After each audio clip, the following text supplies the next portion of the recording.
Эрдэнэ шишийн тэжээлийн дарш өнөөдрийн арчилгаа маргаашийн ашиг.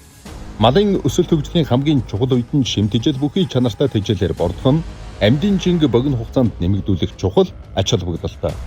Ялангуяа эрдэнэ шишин дарш нь малын тарах хүчийг хурдан авахулж өсөлтийг дэмжин амьдын жинг илт нэмэгдүүлдэг онцлогтой.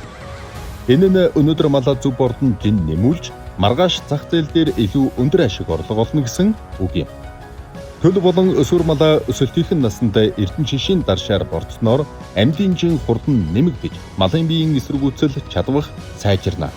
Ингэснээр малын ашиг шим дээшилж малчны орлого шууд нэмэгдэнэ.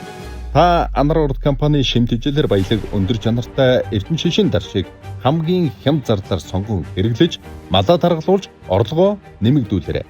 Дэлгэрэнгүй мэдээлэл болон эрдэнэ шишийн тэжээлийн дарш захиалах бол доор хуудасаар холбогдно.